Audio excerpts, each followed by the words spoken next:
Cigarette ಅಲ್ಲಿ smoking ಅಲ್ಲಿ smoke ಮಾಡಿದಾಗ ಬೆಂಜಿನ್ ಪ್ರೊಡ್ಯೂಸ್ ಆಗುತ್ತೆ. ಆ ಬೆಂಜಿನ್ ಇಂದಾಗಿ ಇವ್ರಿಗೆ ರಕ್ತದ ಕ್ಯಾನ್ಸರ್ ಬಂದಿತ್ತು. ಇದಕ್ಕೆ ಕ್ಯೂರ್ ಇಲ್ಲ, ಹೆಂಗಿರು ಸತ್ತೋಗ್ತಾರೆ, ದುಡ್ಡು ಖರ್ಚು ಮಾಡೋದು ಬೇಡ ಅಂತ ಬಿಟ್ಬಿಡ್ತಾರೆ. ಇನ್ನೊಂದು ಕಾಯಿಲೆ ಕ್ರಾನಿಕ್ ಲ್ಯೂಕಿಮಿಯಾ ಅಂತೀವಿ. ಅಂದ್ರೆ ನಿಧಾನಕ್ಕೆ ಬರುತ್ತೆ, ಬಹಳ ವರ್ಷದಲ್ಲಿ ನಿಧಾನಕ್ಕೆ ಬರ್ತಾ ಇರುತ್ತೆ. ಅಂಡ್ ಟ್ರೀಟ್ ಮಾಡದೇ ಇದ್ರೂ ಕೂಡ ಕೆಲವಾರು ವರ್ಷಗಳನ್ನ ಬದುಕಿಸಿಟ್ಟಿರುತ್ತೆ. ಒಂದೊಂದು ಕ್ಯಾನ್ಸರ್ ಅಲ್ಲಿ ಒಂದೊಂದು ಥರ ಮಲ್ಟಿಪಲ್ ಮೈಲೋಮಾ ಅಂತ ಒಂದಿದೆ. ಅದರಲ್ಲಿ ಬೋನ್ ಮ್ಯಾರೋ ಇನ್ವಾಲ್ವ್ಡು, ಬೋನ್ ಬ್ರೇಕ್ ಆಗ್ತಾ ಇರುತ್ತೆ ಇದಾಗಿ, ಆಮೇಲೆ ಕಿಡ್ನಿಗೆ ಪ್ರಾಬ್ಲಮ್ ಆಗುತ್ತೆ. ಸೊ ಒಂದೊಂದು ಸಲ ಇವರು ಕಿಡ್ನಿ ಪ್ರಾಬ್ಲಮ್ಗೆ ನೆಫ್ರಾಲಜಿಸ್ಟ್ ಹತ್ರ ಹೋಗ್ತಾರೆ, ಕೆಲವು ಸಲ ಬೋನ್ ನೋವು ಅಂದ್ಬಿಟ್ಟು ಆರ್ಥೋಪೆಡಿಕ್ಸ್ ಹತ್ರ ಹೋಗ್ತಾರೆ. ಸೊ ಇನ್ನು ಕೆಲವರು ಇನ್ಫೆಕ್ಷನ್ ಆಯಿತು, ಸುಸ್ತಾಗ್ತಿದೆ ಅಂತ ಫಿಸಿಷಿಯನ್ ಹತ್ರ ಹೋಗ್ತಾರೆ. ಸೊ ಕೆಲವು ಸಲ ಆಂಕಾಲಜಿಸ್ಟ್ ಹತ್ರ ಬರ್ತಾರೆ. ಸೊ ಇದರಿಂದಾಗಿ ಏನಾಗುತ್ತೆ, ಆ ಡಯಾಗ್ನೋಸಿಸ್ ಲೇಟ್ ಆಗುತ್ತೆ. ಬ್ಲಡ್ ಕ್ಯಾನ್ಸರು ಎಸ್ಪೆಷಲಿ ಲುಕೀಮಿಯಾಸ್ ಏನಂತಿರ್ತೀವಿ, ಅದು ಬ್ಲಡ್ಡಲ್ಲೇ ಶುರು ಆಗೋದ್ರಿಂದ ಇಡೀ ದೇಹಕ್ಕೆ ಹರಡ್ಬಿಡುತ್ತೆ ಅದು ಒಂದೇ ಸತಿಗೆ. ಸೊ ಅದರಲ್ಲಿ ಸ್ಟೇಜ್ ಅಂತ ಇಲ್ವೇ ಇಲ್ಲ. ಈಗ rubber industry for example, benzene ತುಂಬ ಯೂಸ್ ಮಾಡ್ತಾರೆ. ಇನ್ನು ಕೆಲವು ಡೈ ಮ್ಯಾನುಫ್ಯಾಕ್ಚರಿಂಗ್ ಇಂಡಸ್ಟ್ರೀಸ್ ಇರುತ್ತೆ, ಬಣ್ಣದ. ಈಗ ಸ್ವಲ್ಪ ಕಮ್ಮಿ ಮಾಡಿದಾರೆ ಆ ಇಂಗ್ರೀಡಿಯೆಂಟ್ಸ್, ಅವರಲ್ಲಿ ಬರ್ಬೋದು. ಈ ಥರ ಕೆಲವು ಇಂಡಸ್ಟ್ರೀಸಲ್ಲಿ ಸ್ಪೆಸಿಫಿಕ್ ಕೆಮಿಕಲ್ಸ್ಗೆ ಎಕ್ಸ್ಪೋಜರ್ ಆಗುತ್ತೆ. ಸೊ ಅವ್ರಿಗೆ ಬರ್ಬೋದು. This like small soldiers, they go and kill all the cancer and many patients get cured. Majority of the blood cancers are related to environmental factors. Immunotherapy ಏನು ಮಾಡುತ್ತೆ, ಬಾಡಿ ಇಮ್ಯುನಿಟಿನ improve ಮಾಡುತ್ತೆ. And body immunity kills the cancer. ಈ ಬಾಡಿನಲ್ಲಿ ದಪ್ಪ ಗೆಡ್ಡೆಗಳು ಕಾಣಿಸುತ್ತೆ, ಇಲ್ಲಿ ಎಲ್ಲ ಕಡೆ ಲಿಂಫ್ ನೋಡ್ಸ್ ಅಂತೀವಿ ಅದನ್ನ. ಅದು ನಾರ್ಮಲಿ ನಮ್ದ್ರಲ್ಲಿ ಇರುತ್ತೆ, ಬಟ್ ಸಣ್ಣದಿರುತ್ತೆ, ಅದು ದಪ್ಪ ಆಗ್ಬಿಟ್ಟಿರುತ್ತೆ ಅವ್ರಿಗೆ.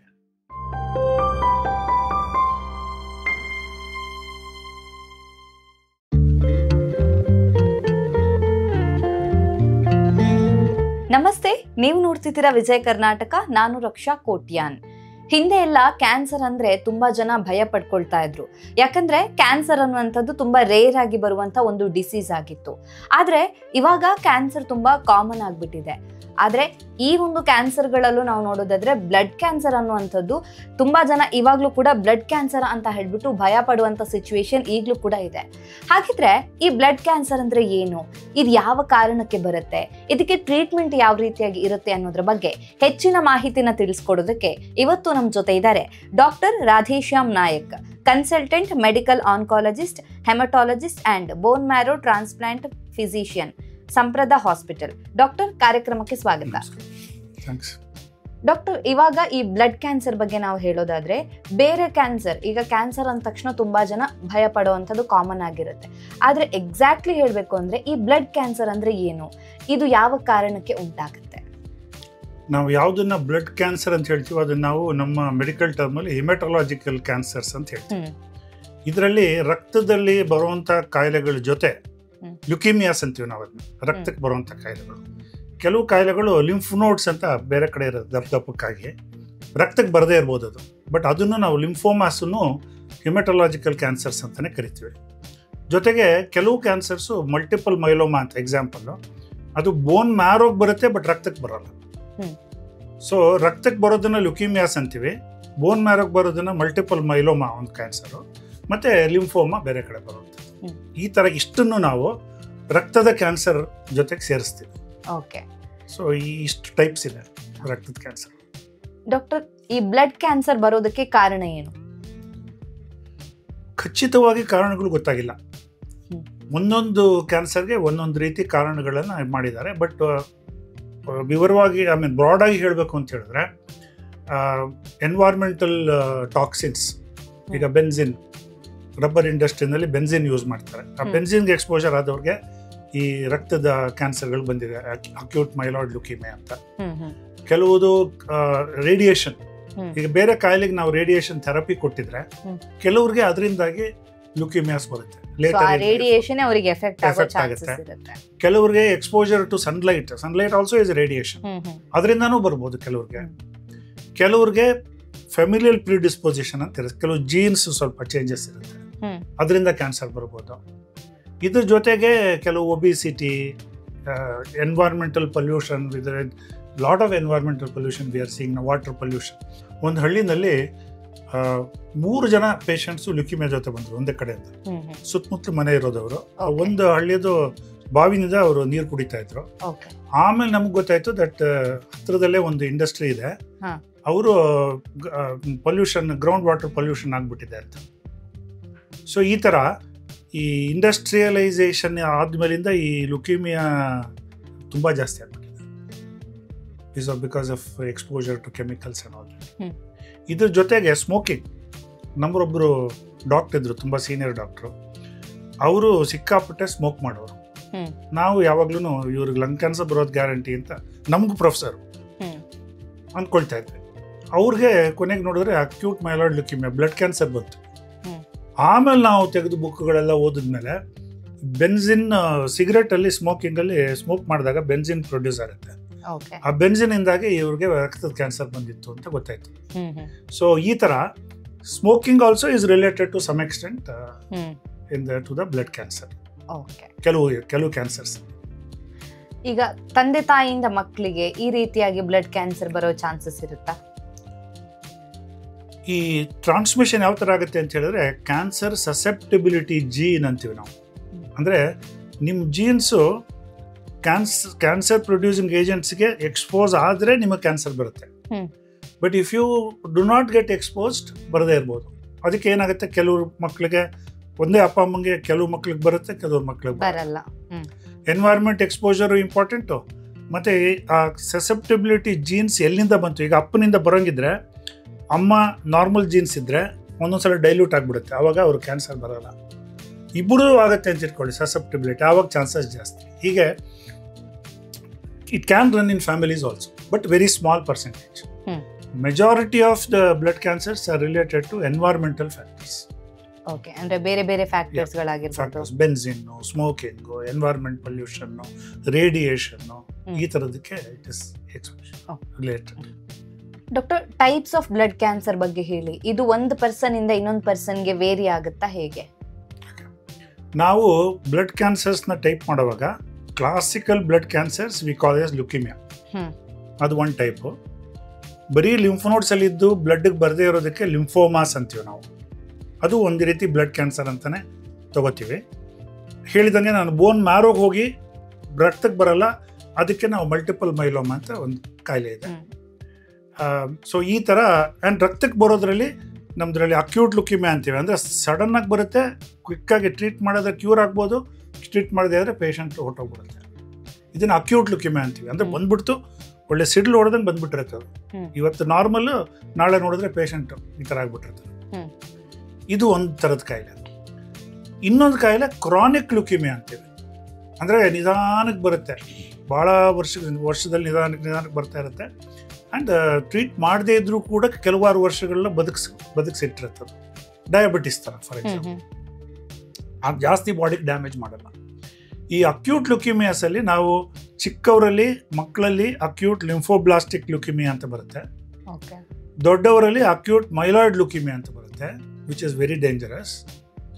ಆ್ಯಂಡ್ ದೊಡ್ಡವರಲ್ಲಿ ಕ್ರಾನಿಕ್ ಲಿಂಫೋಸೈಟಿಕ್ ಲುಕೀಮಿಯಾ ಅಂತ ಬರುತ್ತೆ. ಮತ್ತು ಮಿಡ್ಲ್ ಏಜ್ ಅವರಲ್ಲಿ ಕ್ರಾನಿಕ್ ಮೈಲಾಯ್ಡ್ ಲುಕೀಮಿಯಾ ಅಂತ ಬರುತ್ತೆ. ಸೊ ಈ ಥರ ಬೇರೆ ಬೇರೆ ಟೈಪ್ಗಳು ಮಾಡಿಟ್ಟಿದ್ದಾರೆ. ಕ್ರಾನಿಕ್, ಅಕ್ಯೂಟ್ ಫಸ್ಟು, ಅದರಲ್ಲೂ ಲಿಂಫಾಯ್ಡ್ ಮೈಲಾಯ್ಡ್ ಅಂತ ಡಿವೈಡ್ ಮಾಡ್ತೀವಿ. ಈ ಥರ ಲಿಂಫೋಮಾದಲ್ಲಿ ಸೆವರಲ್ ಟೈಪ್ಸ್ ಆಗಿರುತ್ತೆ. Low grade, middle, intermediate grade, high grade ಅಂದ್ಕೊಂಡು ಸುಮಾರು ಟೈಪ್ಸ್ ಇದೆ. ಸೊ ನಾವು ರಕ್ತದ ಕ್ಯಾನ್ಸರ್ ಅಂದ ತಕ್ಷಣ ಒಂದೇ ಒಂದು ಡಯಾಗ್ನೋಸಿಸ್ ಅಂತ ಇಲ್ಲ. ದೇರ್ ವಿಲ್ ಬಿ 100 ಕಾಯಿಲೆಗಳು ಆ ರಕ್ತದ ಕ್ಯಾನ್ಸರ್ ಅನ್ನೋ ಹೆಡ್ಡಿಂಗ್ ಒಳಗಡೆ ಕೂತಿರುತ್ತೆ. ಇದರಲ್ಲೂ ನಾವು ಒಂದೇ ಕ್ಯಾನ್ಸರ್, ಫಾರ್ ಎಕ್ಸಾಂಪಲ್ AML ಅಂತ ಇರುತ್ತೆ ಅಂತ ಇಟ್ಕೊಳ್ಳಿ ದೊಡ್ಡವರಲ್ಲಿ. ಅದನ್ನು ನಾವು low risk, intermediate risk, high risk ಅಂತ 3 ಗ್ರೂಪ್ ಮಾಡ್ತೀವಿ. ಅಂದರೆ ordinary risk, low risk, high risk.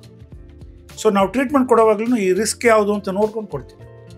ಮತ್ತು ಅವ್ರಿಗೆ ಏನಾಗುತ್ತೆ ಅಂತ ನಾವು ಜ್ಯೋತಿಷ ಹೇಳ್ಬೇಕಲ್ಲ, ನಾಳೆ ಏನಾಗುತ್ತೆ ಅಂತ ಅದು ಹೇಳೋವಾಗಲೂ ನಾವು ಹೇಳ್ತೀವಿ, ಇದು ಲೋ ರಿಸ್ಕ್ ಇದ್ದವರು ಟ್ರೀಟ್ಮೆಂಟ್ ಸರಿಯಾಗಿ ತೊಗೊಂಡ್ರೆ ಕ್ಯೂರ್ ಆಗ್ಬೋದು. ಇಂಟರ್ಮೀಡಿಯೇಟ್ ರಿಸ್ಕ್ ಅವ್ರಿಗೂ ಚಾನ್ಸಸ್ ಓಕೆ. ಹೈ ರಿಸ್ಕ್ ಇದ್ದವ್ರಿಗೆ ನಾವು ಟ್ರೀಟ್ಮೆಂಟ್ ಕೊಟ್ಟರೂ ಕೂಡ ಚಾನ್ಸಸ್ ಕಡಿಮೆ. ಅಂದ್ರೆ ಬೇಗ ಕ್ಯೂರ್ ಆಗುತ್ತೆ ಅಂದ್ರೆ ಒಂದು ರೀತಿ ಧೈರ್ಯ ಹೇಳ್ದಂಗೆ ಆಗುತ್ತೆ ಅವರಿಗೆ. ಅದ್ರ ಆಗದೆ ಇರ್ಬೋದು. ಅಥವಾ ಈ ಹೈ ರಿಸ್ಕ್ ಇದ್ದವ್ರಿಗೆ ಬೋನ್ ಮ್ಯಾರೋ ಟ್ರಾನ್ಸ್ಪ್ಲಾಂಟೇಷನ್ ಎಕ್ಸ್ಟ್ರಾ ಮಾಡಬೇಕಾಗುತ್ತೆ ಕೆಲವರಿಗೆ. ಸೊ ಈ ರೀತಿ ನಾವು ಟ್ರೀಟ್ಮೆಂಟ್ನ ವೇರಿ ಮಾಡ್ತಾ ಇರ್ತೀವಿ depending on the type of cancer. Doctor, blood cancer ಇದ್ರೆ ಸ್ಟಾರ್ಟಿಂಗ್ ಸ್ಟೇಜ್ ಅಲ್ಲಿ ಸಿಂಪ್ಟಮ್ಸ್ ಏನಾದರೂ ಕಾಣಿಸ್ಕೊಳ್ಳುತ್ತಾ? ಕೆಲವು ಬ್ಲಡ್ ಕ್ಯಾನ್ಸರ್ಸಲ್ಲಿ ಸ್ಟಾರ್ಟಿಂಗಲ್ಲಿಂದಾನೆ ಗೊತ್ತಾಗುತ್ತೆ. ಅಕ್ಯೂಟ್ ಬ್ಲಡ್ ಕ್ಯಾನ್ಸರ್ಸಲ್ಲಿ ಒಂದು ವಾರದ ಇಲ್ಲಸೊಳಗೆ ಬಂದ್ಬಿಡುತ್ತೆ. ನಮಗೆ ಮುಂಚೆ ಏನೂ ಇರಲ್ಲ, ತಕ್ಷಣ ಗೊತ್ತಾಗ್ಬಿಡುತ್ತೆ ಕಾಯಿಲೆ ಇದೆ. Patient goes down very quickly, bleeding ಆಗೋದು, ಇನ್ಫೆಕ್ಷನ್ ಆಗೋದು, ಅನಿಮಿಯಾ ಎಲ್ಲ ಒಟ್ಟೊಟ್ಟಿಗೆ ಶುರು ಆಗ್ಬಿಡುತ್ತೆ. ಇದನ್ನು ಅಕ್ಯೂಟ್ ಲ್ಯುಕೇಮಿಯಾ ಅಂತೀವಿ. ಕ್ರಾನಿಕ್ ಲ್ಯುಕೇಮಿಯಾದಲ್ಲಿ ಏನಾಗುತ್ತೆ, ಏನಿದು ಕಾಯಿಲೆ ಇದೆ ಅಂತ ಗೊತ್ತಾಗಲ್ಲ. ಒಂಚೂರು ಸುಸ್ತು ಅಂತಿರ್ತಾರೆ, ಒಂದು ಸ್ವಲ್ಪ ಮೈಕೈ ನೋವು, ಸ್ವಲ್ಪ ಮೊದಲಷ್ಟು ಸ್ಟ್ರೆಂತ್ ಇಲ್ಲ ಡಾಕ್ಟ್ರೆ ನಮಗೆ ಅಂತ ಹೇಳ್ತಿರ್ತಾರೆ. ಕೆಲವ್ರಿಗೆ ಒಂಚೂರು ಇನ್ಫೆಕ್ಷನ್ ಜಾಸ್ತಿ ಆಗ್ತಾ ಇರುತ್ತೆ. ಮುಂಚೆ ಒಂದು ವರ್ಷಕ್ಕೊಂದ್ಸಲ ಆಗೋದು ಈಗ 2 ತಿಂಗಳಿಗೊಂದ್ಸಲ ಇನ್ಫೆಕ್ಷನ್ ಆಗೋಕ್ಕೆ ಶುರು ಆಗುತ್ತೆ. So body immunity goes down. ಸ್ವಲ್ಪ ಅಲ್ಲೆಲ್ಲ ಬ್ಲೀಡಿಂಗ್ ಅನ್ನೋ ಚೂರು ಕಾಣಿಸ್ಕೊಳ್ಳುವಂಥ ಸಾಧ್ಯತೆಗಳಿದೆ. ಬ್ಲೀಡಿಂಗ್ ಅಂದ್ರೆ ಲೈಕ್ ಯಾವ ತರ? ರಕ್ತ ಬರೋದು, ಅಂದ್ರೆ ಸ್ಕಿನ್ ಕೆಳಗಡೆ ರಕ್ತ ಬಂದ್ಬಿಡುತ್ತೆ. ಬ್ಲಡ್ ವೆಸಲ್ಸ್ ಇಂದ ಸ್ಕಿನ್ ಬಂದ್ಬಿಟ್ಟು ಸ್ಕಿನ್ ಅಲ್ಲಿ ಕೆಂಪು ಚುಕ್ಕೆಗಳು ಕಪ್ಪಾಗತ್ತೆ. ಆಮೇಲೆ ಈ ತರ ಚುಕ್ಕೆಗಳು ಬರುತ್ತೆ.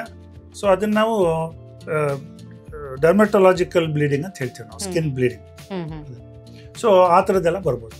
ನಾವು ಪೂರ್ತಿ ಈ ಥರ ಟೆಸ್ಟ್ ಮಾಡಿದಾಗ ನಾವು ಆ ಥರದ್ದೆಲ್ಲ ನೋಡಿದ್ರೆ ನಮ್ಗೆ ಡೌಟ್ ಬರುತ್ತೆ, ಇದ್ರೂ ಇರ್ಬೋದು ಇದು ಕಾಯಿಲೆ. ಆವಾಗ ನಾವು ಬ್ಲಡ್ ಟೆಸ್ಟ್ ಮಾಡ್ತೀವಿ, ಬೋನ್ ಮ್ಯಾರೋ ಟೆಸ್ಟ್ ಮಾಡ್ತೀವಿ, ಕ್ಯಾನ್ಸರ್ ಗೊತ್ತಾಗ್ಬಿಡುತ್ತೆ ಇದೆಯಾ ಅಂತ, ಈ ಥರ. ಸೊ ಒಂದೊಂದು ಕ್ಯಾನ್ಸರಲ್ಲಿ ಒಂದೊಂದು ಥರ.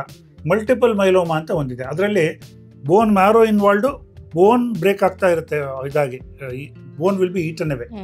ಸೊ ಆಸ್ಟಿಯೋಲೈಟಿಕ್ ಲೀಜನ್ಸ್ ಅಂತೀವಿ, ಅದು ಮುರಿದೋಗ್ತಾ ಇರುತ್ತೆ. ಆಮೇಲೆ ಕಿಡ್ನಿಗೆ ಪ್ರಾಬ್ಲಮ್ ಆಗುತ್ತೆ.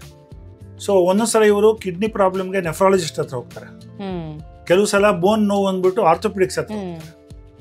ಸೊ ಕೆಲವರು ಇನ್ಫೆಕ್ಷನ್ ಆಯಿತು ಸುಸ್ತಾಗ್ತಿದೆ ಅಂತ ಫಿಸಿಷಿಯನ್ ಹತ್ರ ಹೋಗ್ತಾರೆ. ಸೊ ಕೆಲವು ಸಲ ಆಂಕಾಲಜಿಸ್ಟ್ ಹತ್ರ ಬರ್ತಾರೆ. ಸೊ ಇದರಿಂದಾಗಿ ಏನಾಗುತ್ತೆ, ಆ ಡಯಾಗ್ನೋಸಿಸ್ ಲೇಟ್ ಆಗುತ್ತೆ, ಡಿಲೇ ಆಗುತ್ತೆ. ಆ ನೆಫ್ರಾಲಜಿಸ್ಟ್ ಏನು ಮಾಡ್ತಾರೆ, ಬರೀ ಕಿಡ್ನಿ ಬಗ್ಗೆನೇ ಯೋಚನೆ ಮಾಡ್ತಿರ್ತಾರೆ. ಸೊ ಈ ಕಾಯಿಲೆ ಇರ್ಬೋದು ಅಂತ ಇದು ರೇರ್ ಕಾಯಿಲೆ. ಸೊ ಹೊಳಿಯಲ್ಲ ಒಂದೊಂದ್ಸಲ, ನಮಗೂ ಹೊಳಿಯಲ್ಲ, ಅವ್ರಿಗೆ ವೆರಿ ನಾನ್ ಸ್ಪೆಸಿಫಿಕ್ ಈ ಥರ. ಸೊ ಅದರಲ್ಲಿ ಒಂದೊಂದ್ಸಲ ಡಯಾಗ್ನೋಸಿಸ್ ಸ್ವಲ್ಪ ಡಿಲೇ ಆಗಿಬಿಡುತ್ತೆ, ಈ ಥರನೂ ಆಗುತ್ತೆ. ಸೊ ಒಂದೊಂದು ಇದರಲ್ಲಿ ಒಂದೊಂದು ಥರ, ಕೆಲವ್ರಿಗೆ ಬೇಗ ಗೊತ್ತಾಗುತ್ತೆ, ಕೆಲವ್ರು ಲೇಟಾಗಿ ಗೊತ್ತಾಗುತ್ತೆ, ಕೆಲವ್ರಿಗೆ ಮಧ್ಯದ ಇಂಟರ್ಮೀಡಿಯೇಟ್ ಥರ ಗೊತ್ತಾಗುತ್ತೆ. ಅಡ್ವಾನ್ಸ್ ಸ್ಟೇಜಲ್ಲಿ ಯಾವ ಸಿಂಪ್ಟಮ್ಸ್ ಇರುತ್ತೆ? ಅಡ್ವಾನ್ಸ್ ಸ್ಟೇಜಲ್ಲೂ ಎಗೇನ್ ಇಟ್ ಡಿಪೆಂಡ್ಸ್ ಆನ್. ಈಗ ಲಿಂಫೋಮಾ ಅಡ್ವಾನ್ಸ್ ಸ್ಟೇಜ್ ಇದ್ರೆ ಇಡೀ ಬಾಡಿನಲ್ಲಿ ದಪ್ಪ ಗೆಡ್ಡೆಗಳು ಕಾಣಿಸುತ್ತೆ, ಇಲ್ಲಿ ಎಲ್ಲ ಕಡೆ. ಲಿಂಫ್ ನೋಡ್ಸ್ ಅಂತೀವಿ ಅದನ್ನ. ಅದು ನಾರ್ಮಲಿ ನಮ್ದ್ರಲ್ಲಿ ಇರುತ್ತೆ, ಬಟ್ ಸಣ್ಣದಿರುತ್ತೆ, ಅದು ದಪ್ಪ ಆಗ್ಬಿಟ್ಟಿರುತ್ತೆ. ಅಲ್ಲಿಂದ ಅವ್ರಿಗೆ ಲಿವರು, ಲಿಂಫ್ ನೋಡ್ಸ್ ಎಲ್ಲ ಕಡೆ ಹೋಗುತ್ತೆ ಅದು ಕಾಯಿಲೆ. ನಿಧಾನಕ್ಕೆ ಬೋನ್ ಮ್ಯಾರೋ ಕಡೆ ಹೋಗಿ ಬ್ಲಡ್ಗೆ ಬರುತ್ತೆ. ಬ್ಲಡ್ಗೆ ಬರೋದ್ರೊಳಗೆ ತುಂಬ ಅಡ್ವಾನ್ಸ್ ಆಗಿಬಿಟ್ಟಿರುತ್ತೆ, ಟ್ರೀಟ್ ಮಾಡೋಕ್ಕಾಗದೇ ಇರೋಷ್ಟು. ಸೊ ನಾವು ಅದನ್ನು ಅದು ಬೇರೆ ಕಡೆ ಸ್ಪ್ರೆಡ್ ಆಗೋಕ್ಕೆ ಮುಂಚೆ ಸ್ಟೇಜ್ 1 ಅಥವಾ ಸ್ಟೇಜ್ 2ನಲ್ಲಿ ನಾವು ಅದನ್ನ ಕಂಡುಹಿಡಿದು ಬಯಾಪ್ಸಿ ಮಾಡಿ ಲಿಂಫೋಮಾ ಅಂತ ಕಂಡುಹಿಡಿದು ಅದನ್ನು ಟ್ರೀಟ್ ಮಾಡಬೇಕು. ಆವಾಗ ಚೆನ್ನಾಗಾಗ್ತಾರೆ. ಸ್ಟೇಜ್ 4ಗೆ ಬಂದಾಗ ಅದರಲ್ಲೂ ಸುಮಾರು ಜನ ಚೆನ್ನಾಗಾಗ್ತಾರೆ, ಬಟ್ ಸ್ವಲ್ಪ ಕಮ್ಮಿ ಚಾನ್ಸ್. ಸ್ಟೇಜ್ 1ನಲ್ಲಿ ನಾವು 90% ಕ್ಯೂರ್ ಮಾಡ್ತೀವಿ ಅಂತ ಹೇಳಿದ್ರೆ, ಸ್ಟೇಜ್ 4ನಲ್ಲಿ 30% ಕ್ಯೂರ್ ಆಗ್ಬೋದು. ಆ ಥರ ಕ್ಯೂರ್ ಆಗುವಂಥ ಚಾನ್ಸಸ್ ಕಡಿಮೆ ಆಗ್ಬಿಡುತ್ತೆ. ಮತ್ತೆ ಕ್ಯೂರ್ ಆಗೋ ಚಾನ್ಸಸ್ಸು ಮಕ್ಕಳಲ್ಲಿ ಜಾಸ್ತಿ, ದೊಡ್ಡವರಲ್ಲಿ ಕಡಿಮೆ. ಜಾಸ್ತಿ ಕಾಯಿಲೆ ಇದ್ರೆ ಕಮ್ಮಿ ಚಾನ್ಸ್. ಈ ಥರ ಪ್ರೋಗ್ನೋಸಿಸ್ ಅಂತೀವಿ ನಾವು. ಅದನ್ನ ಮುಂದೆ ಏನಾಗುತ್ತೆ ಅಂತ ನಾವು ಹೇಳೋದು, ಇದೆಲ್ಲ ನೋಡ್ಕೊಂಡು ಅವ್ರಿಗೆ ಹೇಳ್ತೀವಿ ನಾವು ಟ್ರೀಟ್ ಮಾಡೋಕ್ಕೆ ಮುಂಚೆ, ನಿಮಗೆ ಚಾನ್ಸಸ್ ಇಷ್ಟು, ನಿಮಗೆ ಈ ಟ್ರೀಟ್ಮೆಂಟ್ ಬೇಕು ಅಂತ ಹೇಳ್ತೀವಿ. ಡಾಕ್ಟರ್, ನೀವು ಆಗ್ಲೇ ಮಾತಾಡ್ತಾ ಹೇಳಿದ್ರಿ ಸ್ಕಿನ್ ಅಲ್ಲೆಲ್ಲ ಒಂದು ರೀತಿ ಬ್ಲಡ್ ಹೊರಗಡೆ ಬಂದಂಗೆ ಅನ್ಸುತ್ತೆ ಅಂತ. ಬೇರೆ ಏನಾದರೂ ಸ್ಕಿನ್ ರಿಲೇಟೆಡ್ ಸಿಂಪ್ಟಮ್ಸ್ ಕಾಣಿಸ್ಕೊಳ್ಳುತ್ತಾ? ಕೆಲವ್ರಿಗೆ ಕ್ಯುಟೇನಿಯಸ್ ಟಿ ಸೆಲ್ ಲಿಂಫೋಮಾ ಅಂತ ಬರುತ್ತೆ, ಅಂದ್ರೆ ಚರ್ಮದ ಇದು ಲಿಂಫೋಮಾ ಅಂತ. ಸೊ ಚರ್ಮದಲ್ಲಿ ದೊಡ್ಡ ಗೆಡ್ಡೆಗಳಿದ್ದಂಗೆ ಇರುತ್ತೆ. ತುಂಬಾ ಕಷ್ಟ ಡಯಾಗ್ನೋಸ್ ಮಾಡೋದು, ಯಾಕಂದ್ರೆ ಫಸ್ಟ್ ಬರೀ ಸ್ಕಿನ್ನು ಜಸ್ಟ್ ಒಂದು ಫ್ಲಾಟ್ ಆಗಿರುತ್ತೆ, ಒಂಚೂರು ಎಕ್ಸಿಮಾ ಇದ್ದಂಗೆ ಇರುತ್ತೆ. ಸೊ ಅದನ್ನ ಎಕ್ಸಿಮಾ ಅಂತ ಟ್ರೀಟ್ ಮಾಡ್ತಾ ಇರ್ತಾರೆ. ಆಮೇಲೆ ಅದನ್ನ ನಾವು ಬಯಾಪ್ಸಿ ಮಾಡಿದಾಗ ಗೊತ್ತಾಗುತ್ತೆ, ಇದು ಲಿಂಫೋಮಾ ಅಲ್ಲಿ ಕೂತಿದೆ ಅಂತ. ಇದು ಬ್ಲಡ್ಗೂ ಹೋಗ್ಬೋದು, ಸ್ಕಿನ್ ಇಂದ ಬ್ಲಡ್ಗೂ ಹೋಗ್ಬೋದು, ಅದನ್ನ ನಾವು ಟ್ರೀಟ್ ಮಾಡ್ಬೇಕಾಗುತ್ತೆ. ಸೊ ಈ ತರ ಚರ್ಮದ ಲಿಂಫೋಮಾನು ಬರ್ಬೋದು. ಜೊತೆಗೆ ಲ್ಯುಕೇಮಿಯಾ ಪೇಷಂಟ್ಸ್ ಅಲ್ಲಿ ಚರ್ಮದಲ್ಲಿ ಬ್ಲೀಡ್ ಆಗ್ಬೋದು. ಆ ಬ್ಲೀಡ್ ಆಗಿರೋದು ಕೆಂಪಗಿರುತ್ತೆ ಫಸ್ಟು, ಆಮೇಲೆ ನೀಲಿ ಆಗುತ್ತೆ, ಆಮೇಲೆ ಕಪ್ಪಾಗುತ್ತೆ. ಸೊ ಬಣ್ಣ ಚೇಂಜ್ ಹಾಕೊಂಡು ಹೋಗುತ್ತೆ. ಅದು ಒಂದು. ಎರಡನೇದು, ಅವ್ರ ಇಮ್ಯುನಿಟಿ ಕಡಿಮೆ ಇರೋದ್ರಿಂದ ಚರ್ಮದಲ್ಲಿ ಇನ್ಫೆಕ್ಷನ್ ಆಗ್ಬೋದು. So bacterial infection, fungal infection ಇವೆಲ್ಲ ಕಾಮನ್ ಆಗಿ ಬರುತ್ತೆ. ಕಾಯಿಲೆಯಿಂದ ಬರುತ್ತೆ, ನಾವು ಕೊಡೋ ಟ್ರೀಟ್ಮೆಂಟಿಂದ ಇನ್ನೂ ಇಮ್ಯುನಿಟಿ ಕಡಿಮೆ ಆಗಿ ಇನ್ನೂ ಬಂದ್ಬಿಡುತ್ತೆ. ಇದೆರಡೂ. ಸೊ ಕಾಯಿಲೆ ನಾವು ಟ್ರೀಟ್ ಮಾಡುವಾಗ ನಾವು ಅದಕ್ಕೆಲ್ಲ ಪ್ರೊಫೈಲಾಕ್ಟಿಕ್ ಆಗಿ ಅದಕ್ಕೆ ಟ್ರೀಟ್ಮೆಂಟ್ ಕೊಡ್ತೀವಿ, ಅದು ಬರದೇ ಇರೋ ಥರ. ಡಾಕ್ಟರ್, ಹಾಗಿದ್ರೆ ಈ ಬ್ಲಡ್ ಕ್ಯಾನ್ಸರ್ಗೂ ನಮ್ಮ ಇಮ್ಯೂನ್ ಸಿಸ್ಟಮ್ಗೆ ಏನಾದರೂ ಕನೆಕ್ಷನ್ ಇದೆಯಾ? ಬ್ಲಡ್ ಕ್ಯಾನ್ಸರಿಂದಾಗಿ ನಮ್ಮ ಇಮ್ಯೂನ್ ಸಿಸ್ಟಮ್ ಕಡಿಮೆ ಆಗಿಬಿಡುತ್ತೆ. Because blood cancer is in the cancer of the immune system. ರಕ್ತದ ಸೆಲ್ಸ್ ಏನೇನಿದೆಯೋ, ಲಿಂಫೋಸೈಟ್ಸ್ ಆಗಲಿ, ಇದು ಮೈಲೋಸೈಟ್ಸ್ ಆಗಲಿ, ನಮ್ಮ WBCs for example, WBCs fight infection. ನಮ್ಮ WBCs ಅಲ್ಲೇ ಕ್ಯಾನ್ಸರ್ ಬಂದ್ಬಿಡುತ್ತೆ. ಈ leukaemia is a cancer of the white cells. So ಅದರಿಂದಾಗಿ ಅದಕ್ಕೆ ಫೈಟಿಂಗ್ ಎಬಿಲಿಟಿ ಹೊಟ್ಟೋಗುತ್ತೆ. ನಮ್ಮ ನಾರ್ಮಲ್ ಆಗಿ they fight the infection and infection is eliminated. ನಮಗೆ ಬರ್ತಾ ಇರುತ್ತೆ ಬ್ಯಾಕ್ಟೀರಿಯಾ, ಅದನ್ನು ಎಲಿಮಿನೇಟ್ ಮಾಡುತ್ತೆ. ಇವರಲ್ಲಿ ಇದರಲ್ಲೇ ಕ್ಯಾನ್ಸರ್ ಇರೋದ್ರಿಂದ ಇನ್ಫೆಕ್ಷನ್ನು ಫಾಸ್ಟಾಗಿ ಬರುತ್ತೆ, ಬೇಗ ಬರುತ್ತೆ, ಮತ್ತು ಸಿಕ್ಕಾಪಟ್ಟೆ ಜಾಸ್ತಿ ಆಗಿ ಬರುತ್ತೆ. ನಮ್ಮದು number 1 cause of death in our treated cancer patients, blood cancer patients, is infection. So ಬಿಳಿ ರಕ್ತ ಕಣಗಳ ಮೇಲೆ ಎಫೆಕ್ಟ್ ಮಾಡಿರುತ್ತೆ. ಡಾಕ್ಟರ್, ಈಗ ಹೆಚ್ಚು ರೇಡಿಯೇಷನ್ಗೆ ಎಕ್ಸ್ಪೋಸ್ ಆಗೋರು ಅಥವಾ ಕೆಮಿಕಲ್ ಅನ್ನ ಹೆಚ್ಚು ಯೂಸ್ ಮಾಡೋರು, ಅವರಿಗೆಲ್ಲ ಈ ಬ್ಲಡ್ ಕ್ಯಾನ್ಸರ್ ಬರುವಂತ ಚಾನ್ಸಸ್ ಹೆಚ್ಚಾಗಿನೇ ಇರುತ್ತಾ? ಹೌದು. ಯಾವಾಗ ನಾವು ಕೆಮಿಕಲ್ಸ್ ಎಕ್ಸ್ಪೋಜರ್ ಜಾಸ್ತಿ ಮಾಡಿ, ಕೆಲವು ಎಲ್ಲ ಕೆಮಿಕಲ್ಸ್ ಅಲ್ಲ, ದ ಕಾಮನೆಸ್ಟ್ ಎಕ್ಸ್ಪೋಜರ್ ಈಗಿರೋದು ಈ cigarette only, smoking. That is the commonest exposure. The second exposure is in some industries. ಈಗ rubber industry for example, benzene ತುಂಬ ಯೂಸ್ ಮಾಡ್ತಾರೆ. ಇನ್ನು ಕೆಲವು ಡೈ ಮ್ಯಾನುಫ್ಯಾಕ್ಚರಿಂಗ್ ಇಂಡಸ್ಟ್ರೀಸ್ ಇರುತ್ತೆ, ಬಣ್ಣದ. ಈಗ ಸ್ವಲ್ಪ ಕಮ್ಮಿ ಮಾಡಿದಾರೆ ಆ ಇಂಗ್ರೀಡಿಯೆಂಟ್ಸ್, ಅವರಲ್ಲಿ ಬರ್ಬೋದು. ಈ ಥರ ಕೆಲವು ಇಂಡಸ್ಟ್ರೀಸಲ್ಲಿ ಸ್ಪೆಸಿಫಿಕ್ ಕೆಮಿಕಲ್ಸ್ ಎಕ್ಸ್ಪೋಜರ್ ಆಗುತ್ತೆ, ಸೊ ಅವ್ರಿಗೆ ಬರ್ಬೋದು. How much environmental pollution is producing it we don't no. For example pesticides. ಈಗ ನಮ್ಮದು ಆಹಾರಕ್ಕೆಲ್ಲ, ಇದು ಬೆಳೆಗೆಲ್ಲ ರೈತರು ಪೆಸ್ಟಿಸೈಡ್ಸ್ ಹೊಡಿತಾರೆ, ಇನ್ಸೆಕ್ಟಿಸೈಡ್ಸ್ ಹೊಡಿತಾರೆ. ಅದೆಲ್ಲ ಒಳಗಡೆ ಅಬ್ಸಾರ್ಬ್ ಆಗಿ ಇರುತ್ತೆ, ನಾವು ಅದನ್ನ ತಿಂತೀವಿ. To what extent it is going to have an effect on our body we don't know. ಇನ್ನೂ it is being explored. But ನನ್ನ ಅನಿಸಿಕೆ ಏನಂತ ಹೇಳಿದ್ರೆ ಇದೂ ರೀಸನ್ ಇರಬಹುದು ಅಂತ ನನಗೆ ಅನಿಸುತ್ತೆ. Of course we have to do research. Doctor, ಈಗ ಬೇರೆ ಕ್ಯಾನ್ಸರ್ ಯಾವುದಾದ್ರೂ ಪರ್ಟಿಕ್ಯುಲರ್ ಜಾಗದಲ್ಲಿ ಆಗುತ್ತೆ, ಆದರೆ ಈ ಬ್ಲಡ್ ಕ್ಯಾನ್ಸರ್ ಯಾವ ರೀತಿಯಾಗಿ ಆಗುತ್ತೆ? ಬ್ಲಡ್ ಕ್ಯಾನ್ಸರು ಎಸ್ಪೆಷಲಿ ಲುಕಿಮಿಯಾಸ್ ಏನಂತೀವಿ, ಅದು ಬ್ಲಡ್ಡಲ್ಲೇ ಶುರು ಆಗೋದ್ರಿಂದ ಇಡೀ ದೇಹಕ್ಕೆ ಹರಡ್ಬಿಡುತ್ತೆ ಅದು ಒಂದೇ ಸತಿ. ಸೊ ಅದರಲ್ಲಿ ಸ್ಟೇಜ್ ಅಂತ ಇಲ್ವೇ ಇಲ್ಲ. ರಿಸ್ಕ್ ಇದೆ, high risk, low risk, intermediate risk ಅಂತ ಮಾಡ್ತೀವಿ, ಮಿಡಲ್ ರಿಸ್ಕ್ ಅಂತ. ಬಟ್ ಅದರಲ್ಲಿ ಸ್ಟೇಜ್ 1, 2, 3, 4 ಇಲ್ಲ. ಬಟ್ ಕೆಲವು ಬ್ಲಡ್ ಇದು ಹಿಮೆಟಾಲಜಿಕಲ್ ಕ್ಯಾನ್ಸರ್ಸಲ್ಲಿ, ಲಿಂಫೋಮಾ ಫಾರ್ ಎಕ್ಸಾಂಪಲ್, ಅದು ಬರೀ ಕತ್ತಲ್ಲಿದ್ದರೆ ಸ್ಟೇಜ್ 1, ಕತ್ತು ಇಲ್ಲಿ ಇದ್ದರೆ ಸ್ಟೇಜ್ 2, ಇಲ್ಲಿ 3 ಕಡೆನೂ ಬಂದರೆ ಸ್ಟೇಜ್ 3, ಎಲ್ಲ ಕಡೆ ಸ್ಪ್ರೆಡ್ ಆದರೆ ಸ್ಟೇಜ್ 4. ಈ ಥರ ಅದನ್ನು ಕ್ಲಾಸಿಫೈ ಮಾಡ್ತೀವಿ. ಬೇರೆ ಕ್ಯಾನ್ಸರ್ಸ್ ಥರ ಅದನ್ನು ಮಾಡ್ತೀವಿ. ಬಟ್ ಲ್ಯುಕೀಮಿಯಾದಲ್ಲಿ ಏನಾಗ್ಬಿಡುತ್ತೆ, ಅವ್ರಿಗೆ ಈ ಥರದ್ದು ಏನೂ ಇಲ್ಲದೆ ಇರೋದ್ರಿಂದ, ಸಡನ್ನಾಗಿ ಬರೋದ್ರಿಂದ ಅವ್ರಿಗೆ ರಕ್ತ ಕಡಿಮೆ ಆಗಿಬಿಡುತ್ತೆ, ಹಿಮೋಗ್ಲೋಬಿನ್ನು. ಫಾರ್ ಎಕ್ಸಾಂಪಲ್, ಈಗ ನಾನು ಮುಂಚೆ ಮಾಡ್ತಿದ್ದ ಕೆಲಸ ಮಾಡೋಕ್ಕಾಗ್ತಾ ಇರಲ್ಲ, ಅವ್ರಿಗೆ ಸುಸ್ತಾಗ್ಬಿಡುತ್ತೆ. ಆಫೀಸಿಂದ ಬಂದು ಮಲ್ಕೊಂಡ್ಬಿಡ್ತಾರೆ. ಮುಂಚೆ ಆಫೀಸಿಂದ ಬಂದಮೇಲೆ ಕ್ಲಬ್ಗೆ ಹೋಗ್ತಾ ಇದ್ರು, ಮಲ್ಕೋತಾರೆ. ಮಕ್ಕಳು ಆಟ ಆಡೋಕ್ಕಾಗಲ್ಲ ಅಂತಿರ್ತಾರೆ, ಅದು ಒಂದಾಗುತ್ತೆ. ವೈಟ್ ಸೆಲ್ಸ್ ಕಮ್ಮಿ ಆಗೋದ್ರಿಂದ ಅವ್ರಿಗೆ ಇನ್ಫೆಕ್ಷನ್ ಆಗೋಕ್ಕೆ ಶುರು ಆಗುತ್ತೆ. ಆವಾಗ ಗಂಟ್ಲು ನೋವು ಬರೋದು, ಇನ್ಫೆಕ್ಷನ್ ಆಗೋದು, ಮೂಗು ಸೋರೋದು, ಬಾಡಿ ಏಕ್, ಜ್ವರ ಶುರು ಆಗುತ್ತೆ. ಪ್ಲೇಟ್ಲೆಟ್ಸ್ ಅಂತ ಇದೆ, ಅದು ಕಡಿಮೆ ಆಗೋದ್ರಿಂದ ರಕ್ತ ಬ್ಲೀಡ್ ಆಗೋಕ್ಕೆ ಶುರು ಆಗುತ್ತೆ. ಸೊ ಈ ಥರ ಈ ಸಿಂಪ್ಟಮ್ಸ್ ಇವ್ರಿಗೆ ಬರುತ್ತೆ. ಅವ್ರಿಗೆ ಗೆಡ್ಡೆ ಅಂತ ಬರದೇ ಇರ್ಬೋದು. ಬೇರೆ ಕ್ಯಾನ್ಸರ್ಸ್ ಏನಾಗುತ್ತೆ, ಗೆಡ್ಡೆ ಬರುತ್ತೆ, ಅದನ್ನ ನಾವು ಬಯಾಪ್ಸಿ ಮಾಡ್ತೀವಿ, ಅದನ್ನ ತಿಳ್ಕೊತೀವಿ. ಇದರಲ್ಲಿ ಅದು ಬರಲ್ಲ. ಅದರಿಂದಾಗಿ ನಮಗೆ ಒಂದೊಂದು ಸಲ ಡಯಾಗ್ನೋಸ್ ಮಾಡೋದು ನಿಧಾನ ಆಗ್ಬಿಡುತ್ತೆ. ಈಗ ಈ ಥರದ ಪೇಷಂಟು ನನ್ನ ಹತ್ರ ಬಂದರು ಅಂತ ಇಟ್ಕೊಳ್ಳೋಣ, ನಾನು ಬರೀ ಕ್ಯಾನ್ಸರ್ ಮಾತ್ರ ನೋಡ್ತೀನಿ, ಕ್ಯಾನ್ಸರು ಮತ್ತು ಬ್ಲಡ್ ಕ್ಯಾನ್ಸರ್ಸ್ ಎಲ್ಲ. ನಾನು ಫಸ್ಟ್ ಸಸ್ಪೆಕ್ಟ್ ಮಾಡೋದು ಅದನ್ನು, ಅದರಿಂದಾಗಿ ಅದು ಸಿಕ್ಕಾಕೊಂಡ್ಬಿಡುತ್ತೆ ಬೇಗ. ಬಟ್ ಅವರು let's say they go to surgeon ಅಥವಾ ಜನರಲ್ ಪ್ರಾಕ್ಟೀಷನರ್ಸ್ ಅಂತ ಹೋದರೆ, ಅವರು ಅಷ್ಟು ಫಾಸ್ಟಾಗಿ ಡಯಾಗ್ನೋಸ್ ಮಾಡೋಕ್ಕಾಗದೇ ಇರ್ಬೋದು. ಅಥವಾ ಕೆಲವರೆಲ್ಲ ಇಂಟೆಲಿಜೆಂಟ್ ಇರ್ತಾರೆ, ಮಾಡ್ತಾರೆ. So it depends on index of suspicion ಅಂತೀವಿ ನಾವು. ಪೇಷಂಟ್ ನೋಡಿದ ತಕ್ಷಣ ಇದು ನಮ್ಗೆ ಹೊಳಿಬೇಕು, ಇದು ಲ್ಯುಕಿಮಿಯಾ ಇರ್ಬೋದು, ಇದು ಬ್ಲಡ್ ಕ್ಯಾನ್ಸರ್ ಇರ್ಬೋದು ಅಂತ ನಮ್ಗೆ ಅನಿಸ್ಬೇಕು. ಆ ಥರ ಅನಿಸ್ದೇ ಇದ್ದಾಗ ಡಯಾಗ್ನೋಸ್ ಮಾಡೋದು ಸ್ವಲ್ಪ ಕಷ್ಟ ಆಗುತ್ತೆ. ಡಾಕ್ಟರ್, ಈಗ ಬೇರೆ ಕ್ಯಾನ್ಸರ್ಗೆ ಹೋಲಿಸಿದ್ರೆ ಬ್ಲಡ್ ಕ್ಯಾನ್ಸರ್ ಬರುವಂತಹ ಚಾನ್ಸಸ್ ಎಷ್ಟಿರುತ್ತೆ? 80% ಕ್ಯಾನ್ಸರ್ಸು ಸಾಲಿಡ್ ಕ್ಯಾನ್ಸರ್ಸ್ ಅಂತ ಹೇಳ್ತೀವಿ ನಾವು. ಅಂದರೆ head and neck cancer, breast cancer ಅಥವಾ ಗೆಡ್ಡೆಗಳು ಬರುವಂಥ ಕ್ಯಾನ್ಸರ್ ಸಾಲಿಡ್ ಕ್ಯಾನ್ಸರ್ಸ್. 20%, 15ರಿಂದ 20%, ಒಂದೊಂದು ಕಡೆ ಒಂದೊಂದು ಫಿಗರ್ಸ್ ಹೇಳ್ತಾರೆ. 20% ಅಂತ ಇಟ್ಕೊಳ್ಳೋಣ approximately. 1/5 of the cancers are haematological cancers, lymphoma, myeloma, leukaemias ಸೇರಿಕೊಂಡು ಹಿಮೆಟೊಲಾಜಿಕಲ್ ಕ್ಯಾನ್ಸರ್ಸ್. ಸೊ ನಾವು 5 ಕ್ಯಾನ್ಸರ್ ನೋಡಿದ್ರೆ ಅದರಲ್ಲಿ 4 ಕ್ಯಾನ್ಸರ್ ಸಾಲಿಡ್ ಟ್ಯೂಮರ್ ಇರುತ್ತೆ, 1 cancer blood cancer. So that is the ratio. Doctor, ಹಾಗಿದ್ರೆ ಈ ಬ್ಲಡ್ ಕ್ಯಾನ್ಸರ್ನ ಡಯಾಗ್ನೋಸಿಸ್ ಟೆಸ್ಟ್ ಯಾವ ರೀತಿಯಾಗಿರುತ್ತೆ ತಿಳಿಸ್ಕೊಡಿ. ಡಿಪೆಂಡ್ಸ್ ಯಾವ ಥರ ಬರುತ್ತೆ ಅಂತ. ಈಗ ಗಡ್ಡೆಗಳು ಬಂದು ಎಲ್ಲ ಕಡೆ ಗಡ್ಡೆ ಇದೆ ಅಂತ ಹೇಳಿದ್ರೆ ನಾವು ಅದನ್ನು ಬಯಾಪ್ಸಿ ಮಾಡಿಬಿಡ್ತೀವಿ ಫಸ್ಟ್. ಅದು ಮಾಡಿದಾಗ ಅದರ ಲಿಂಫೋಮಾ ಅಂತ ಗೊತ್ತಾಗುತ್ತೆ. ಈ ಬೇರೆ ಕಡೆ ಬ್ಲೀಡಿಂಗ್ ಇದೆ, ಇನ್ಫೆಕ್ಷನ್ಸ್ ಆಗ್ತಾ ಇದೆ, ಸುಸ್ತಾಗ್ತಾ ಇದೆ ಅಂದರೆ ನಾವು ಬ್ಲಡ್ ಟೆಸ್ಟ್ ಮಾಡ್ತೀವಿ ಫಸ್ಟು. ಬ್ಲಡ್ಡಲ್ಲೇ ನಮ್ಗೆ ಏನಾದ್ರು ಲ್ಯೂಕಿಮಿಯಾ ಕಾಣಿಸ್ಬಿಟ್ರೆ ಅಲ್ಲೇ ಗೊತ್ತಾಗ್ಬಿಡುತ್ತೆ ಡಯಾಗ್ನೋಸಿಸ್ಸು. ಕೆಲವು ಸಲ ರಕ್ತದ ನಾರ್ಮಲ್ ಇರುತ್ತೆ, ಬಟ್ ಬೋನ್ ಮ್ಯಾರೋ ಅಂತ ಮಾಡ್ತೀವಿ. ಬೋನ್ ಮಧ್ಯದಲ್ಲಿ ಒಂದು ನೀಡ್ಲು ಹಾಕ್ಬಿಟ್ಟು ಅಲ್ಲಿಂದ ಲಸಿಕೆ ತೆಗೆದ್ಬಿಟ್ಟು ಅದನ್ನು ಟೆಸ್ಟ್ ಮಾಡ್ತೀವಿ. ಅದು ಮಾಡಿದಾಗ ಇನ್ನೂ ಗೊತ್ತಾಗುತ್ತೆ. ಸೊ ಬೋನ್ ಮ್ಯಾರೋ ಆಸ್ಪಿರೇಷನ್ ಅಂತ ಮಾಡ್ತೀವಿ ಅದು. ಮತ್ತೆ ಬ್ಲಡ್ ಟೆಸ್ಟ್ ಮಾಡಿದಾಗ most of these blood cancers are diagnosed. So early diagnosis ಈ ಒಂದು ಕಾಯಿಲೆಯನ್ನು ಗುಣಪಡಿಸೋದಕ್ಕೆ ಹೆಲ್ಪ್ ಆಗುತ್ತಾ?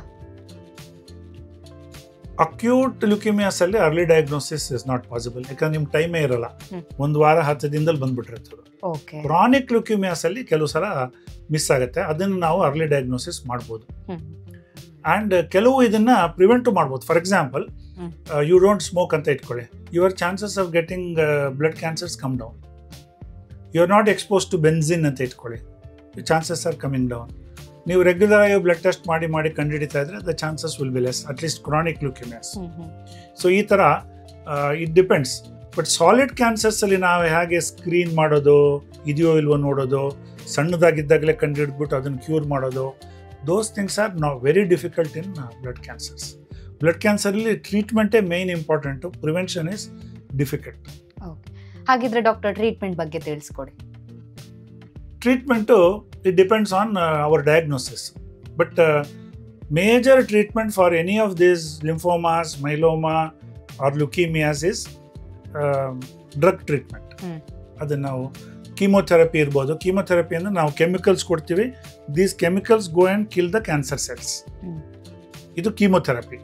ಇದೇ ಥರ ನಾವು ಕೆಲವನ್ನ ಟಾರ್ಗೆಟೆಡ್ ಟ್ರೀಟ್ಮೆಂಟ್ ಅಂತೀವಿ. ಅದರಲ್ಲಿ ನಮಗೆ ಕ್ಯಾನ್ಸರ್ ಸೆಲ್ಸ್ನ ನಾವು ಟೆಸ್ಟ್ ಮಾಡಿ ಅದ್ರ ಮೇಲೆ ಏನು ಎಕ್ಸ್ಪ್ರೆಸ್ ಆಗಿದೆ ಅಂತ ನೋಡ್ತೀವಿ. ಅದ್ರ ಮೇಲೆ ಎಕ್ಸ್ಪ್ರೆಸ್ ಆಗಿರುತ್ತೆ, ನಾರ್ಮಲ್ ಸೆಲ್ಸ್ ಮೇಲೆ ಇರಲ್ಲ, ಅಂಥ ಡ್ರಗ್ಸ್ನ ಕೊಡ್ತೀವಿ. ಆವಾಗ ಅದು ಬರೀ ಆ ಕ್ಯಾನ್ಸರ್ ಸೆಲ್ಸ್ ಮಾತ್ರ ಸಾಯಿಸುತ್ತೆ. That is called targeted treatment. We targeted to that cancer. ಈಗ ಆ ಥರದ್ದು ಡ್ರಗ್ಸು ಬರೋಕ್ಕೆ ಶುರುವಾಗಿದೆ. ಇನ್ನೊಂದು treatment, instead of killing the cancer cells directly, we use immunotherapy.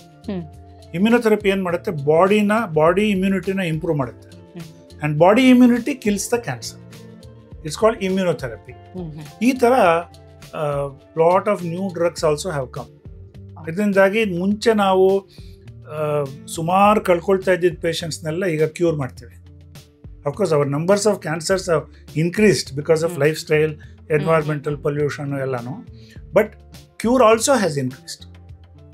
ಒಂದು ಎಕ್ಸಾಂಪಲ್ ಕೊಡಬೇಕು ಅಂದರೆ, ಅಕ್ಯೂಟ್ ಲಿಂಫೋಬ್ಲಾಸ್ಟಿಕ್ ಲ್ಯೂಕಿಮಿಯಾ ಅಂತ ತುಂಬ ಬರುತ್ತೆ ಮಕ್ಕಳಲ್ಲಿ. 80 to 90% of these cancers can be cured with proper treatment. AML ಅಂತ ಒಂದು ದೊಡ್ಡವರಲ್ಲಿ ಬರುತ್ತೆ, ಅಕ್ಯೂಟ್ ಮೈಲಾಯ್ಡ್ ಲ್ಯೂಕಿಮಿಯಾ. ಇದನ್ನು ಮುಂಚೆ ನಾವು ಎಲ್ಲರೂ ಆಲ್ಮೋಸ್ಟ್ ಎಲ್ಲರೂ ಹೊಟ್ಟೋಗ್ತಾ ಇದ್ರು. ಈಗ ನಮ್ಮದು ಟ್ರೀಟ್ಮೆಂಟಲ್ಲಿ ಒಂದು 30 to 35% of the people still get cured. ಇದಕ್ಕೆ ಟ್ರಾನ್ಸ್ಪ್ಲಾಂಟೇಷನ್, ಬೋನ್ ಮ್ಯಾರೋ ಟ್ರಾನ್ಸ್ಪ್ಲಾಂಟೇಷನ್ ಮಾಡಬೇಕಾಗುತ್ತೆ ಟ್ರೀಟ್ಮೆಂಟ್ ಜೊತೆ. ಸೊ ಈ ಥರ ಲಿಂಫೋಮಾಸ್ ಫಾರ್ ಎಕ್ಸಾಂಪಲ್, ತುಂಬ ಡ್ರಗ್ಸ್ ಎಲ್ಲ, ಆಂಟಿಬಾಡಿ ಡ್ರಗ್ಸು, ಟಾರ್ಗೆಟೆಡ್ ಡ್ರಗ್ಸು ಎಲ್ಲ ಬಂದು lymphoma treatment also has been revolutionised ಅಂತೀವಿ ನಾವು. ತುಂಬ ಕ್ರಾಂತಿಕಾರಕವಾಗಿ ಜಾಸ್ತಿ ಇಂಪ್ರೂವ್ ಆಗಿದೆ ಅಂತ. ಓಕೆ ಡಾಕ್ಟರ್, ಹಾಗಿದ್ರೆ ಜೀನ್ ಥೆರಪಿ ಬಗ್ಗೆ ತಿಳಿಸ್ಕೊಡಿ.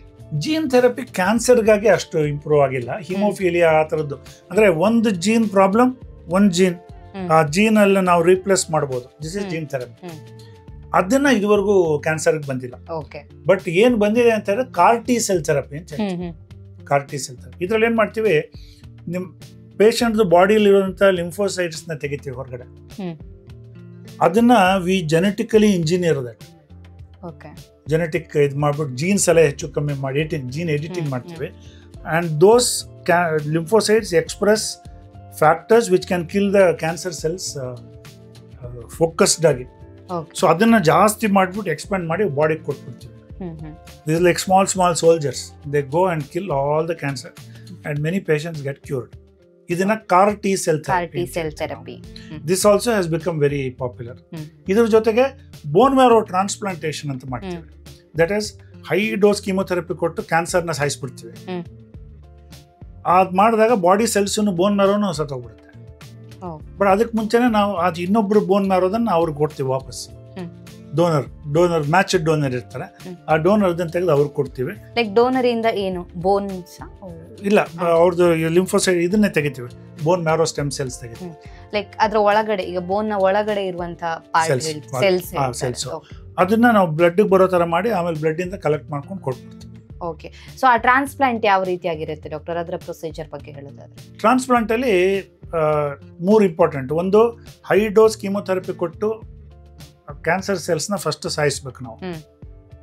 ಓಕೆ, ಎರಡನೇದು, ಅದೆಲ್ಲ ಸತ್ತಿರೋದ್ರಿಂದ ಬೋನ್ ಮ್ಯಾರೋನ ಹೊಟ್ಟೋಗಿರೋದ್ರಿಂದ ಬೇರೆಯವ್ರ ಬೋನ್ ಮ್ಯಾರೋನ ತೆಗೆದಿಟ್ಟಿರ್ಬೇಕು, ಅದನ್ನ ತೆಗೆದು ಪೇಷಂಟ್ಗೆ ವಾಪಸ್ ಕೊಡ್ಬೇಕು. ಅದಾದ್ಮೇಲಿಂದ ಪೇಷಂಟ್ಗೆ ವೆಯ್ಟ್ ಮಾಡಬೇಕು. ನಾರ್ಮಲ್ ಸೆಲ್ಸ್ ಬರಕ್ಕೆ ತುಂಬಾ ಟೈಮ್ ತಗೊಳುತ್ತೆ, ಅವರ ಬಾಡಿಲಿ ಅದು ಗ್ರೋತ್ ಆಗೋದಕ್ಕೆ ಕಾಯಬೇಕಾಗುತ್ತೆ. ಆವಾಗ ಅವ್ರನ್ನ ಒಂದು ವೆರಿ ಸ್ಟೆರೈಲ್ ರೂಮಲ್ಲಿ ಇಡಬೇಕು, ಅವ್ರಿಗೆ ಆಂಟಿಬಯೋಟಿಕ್ಸ್ ಕೊಡಬೇಕು, ರಕ್ತ ಕೊಡಬೇಕು, ಗ್ರೋತ್ ಫ್ಯಾಕ್ಟರ್ಸ್ ಅಂತ ಕೊಡ್ತೀವಿ ಅದು ಕೊಡಬೇಕು. ಆ ಟೈಮಲ್ಲಿ there are chances that we may lose them because of severe infection. ಅದನ್ನ ತಡೆಯೋಕ್ಕೆ ನಾವು ಸ್ಪೆಷಲ್ ವಾರ್ಡ್ಸೇ ಅವ್ರಿಗೆ ಮಾಡ್ತೀವಿ, ಬೋನ್ ಮ್ಯಾರೋ ಟ್ರಾನ್ಸ್ಪ್ಲಾಂಟೇಶನ್ ರೂಮ್ಸ್ ಅಂತ ಮಾಡ್ತೀವಿ. ಅದಕ್ಕೆ ಸ್ಪೆಷಲೈಸ್ ನರ್ಸಸ್ ಇಡ್ತೀವಿ. ಆ ಥರ. Doctor, duration of the treatment ಎಷ್ಟಿರುತ್ತೆ ಇದರಲ್ಲಿ?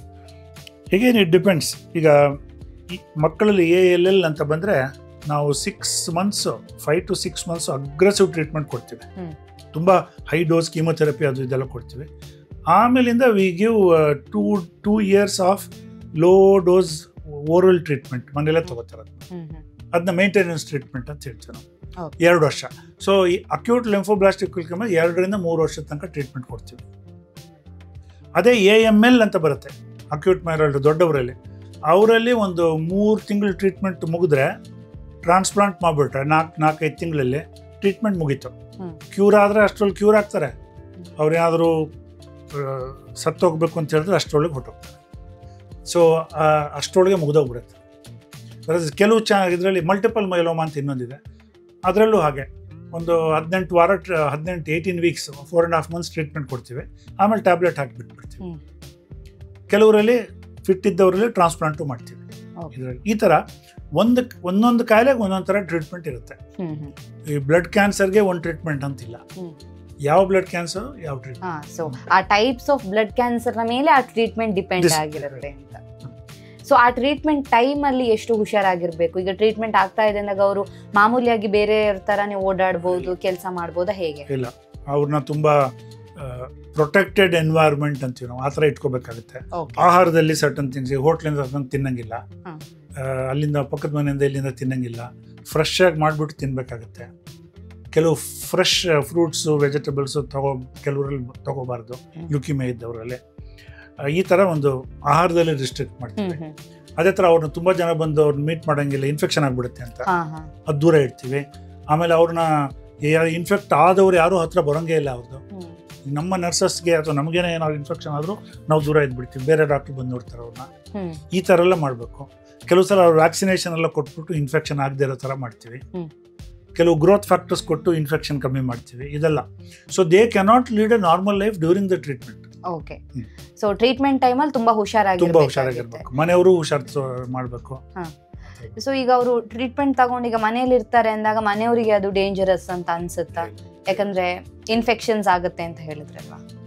ಅವ್ರಿಗೆ ಮನೆಯವರಿಂದ ಪೇಷಂಟ್ಗೆ ಇನ್ಫೆಕ್ಷನ್ ಆಗ್ಬೋದು, ಪೇಷಂಟ್ ಇಂದ ಯಾರಿಗೂ ತೊಂದರೆ ಇಲ್ಲ. ಓಕೆ, ಇದನ್ನ ನಾವು ರಿವರ್ಸ್ ಐಸೋಲೇಷನ್ ಅಂತೀವಿ. ಅಂದ್ರೆ ನಾವು ಯೂಶುವಲಿ ಐಸೋಲೇಷನ್ ಯಾವಾಗ ಮಾಡ್ತೀವಿ ಅಂದ್ರೆ, ಒಬ್ಬರಿಗೆ ಲೆಟ್ಸ್ TB ಇದೆ ಅಂತ ಇಟ್ಕೋ, ಅವ್ನಿಗೆ TB ಇದೆ, ಇನ್ಯಾರಿಗೂ ಸ್ಪ್ರೆಡ್ ಆಗಬಾರ್ದು ಅಂತ ಅವ್ರನ್ನ ಐಸೋಲೇಟ್ ಮಾಡ್ತೀವಿ. This is called isolation. ಈ ಪೇಷಂಟ್ ಏನಂದ್ರೆ ಮಗು ಥರ, ಇವ್ರಿಗೇನು ಇಲ್ಲ ಕಾಯಿಲೆ, ಬಟ್ ಬೇರೆಯವರಿಂದ ಇವ್ರ ಕಾಯಿಲೆ ಬರ್ಬೋದು ಅಂದ್ಬಿಟ್ಟು ಅವ್ರನ್ನ ಐಸೋಲೇಟ್ ಮಾಡಿ. This is called reverse isolation. So immunity system ಕೂಡ ಡೌನ್ ಇರುತ್ತೆ, ಸೊ ಹೊರಗಡೆಯಿಂದ ಇವ್ರಿಗೆ ಇನ್ಫೆಕ್ಷನ್ ಆಗಬಾರ್ದು. This is reverse isolation.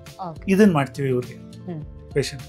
Okay doctor, ಹಾಗಾದ್ರೆ ಬ್ಲಡ್ ಕ್ಯಾನ್ಸರ್ ಬಗ್ಗೆ ಜನರಲ್ಲಿ ಏನಾದರೂ ಮಿಸ್ಕನ್ಸೆಪ್ಷನ್ ಇದೆಯಾ, ಅಥವಾ ನಿಮ್ಮ ಎಕ್ಸ್ಪೀರಿಯನ್ಸ್ ಅಲ್ಲಿ ನಿಮ್ಮ ಹತ್ರ ಬರುವಂತ ಪೇಷಂಟ್ಗಳು ಏನಾದರೂ ಹೇಳಿರೋದು ಬಗ್ಗೆ? ಮೋಸ್ಟ್ ಇಂಪಾರ್ಟೆಂಟ್ ಮಿಸ್ಕನ್ಸೆಪ್ಷನ್ ಒಂದು ಅಂದ್ರೆ which leads to social isolation.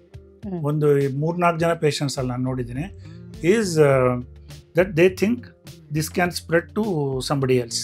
Okay, blood cancer spread ಆಗುತ್ತೆ ಅಂತ ಅವ್ರ ಮನಸ್ಸಲ್ಲಿ ತಪ್ಪು ಕಲ್ಪನೆ ಇಟ್ಕೊಂಡಿರ್ತಾರೆ. ಒಂದು ಪೇಷಂಟ್ ನಂದು ಯಾವಾಗಲೂ ಯಾಕೆ ಡಿಪ್ರೆಸ್ ಆಗಿದ್ದಾರೆ ಅಂತ ಕೇಳಿದ್ರೆ, ನನ್ನ ಸೊಸೆ ನನ್ನ ಮೊಮ್ಮಕ್ಕಳನ್ನ ನಾನು ನೋಡೋಕೆ ಬಿಡಲ್ಲ, ಬಿಕಾಸ್ ನನ್ನಿಂದಾಗೆ ಅವ್ರು ಕ್ಯಾನ್ಸರ್ ಬರುತ್ತೆ ಅಂತ ಆದರೂ ಡಿಪ್ರೆಷನ್ ಅವ್ರಿಗೆ. ಸಾಯಕ್ಕೆ ನಾನು ರೆಡಿ ಇದ್ದೀನಿ, ಬಟ್ ಈ ಥರ ಮಾಡ್ತಾಳೆ. ಸೊ ಇದೊಂದು ಪ್ರಾಬ್ಲಮ್, ಇದು ಒಂದು ಪ್ರಾಬ್ಲಮ್ ನಾನು ನೋಡೋದು.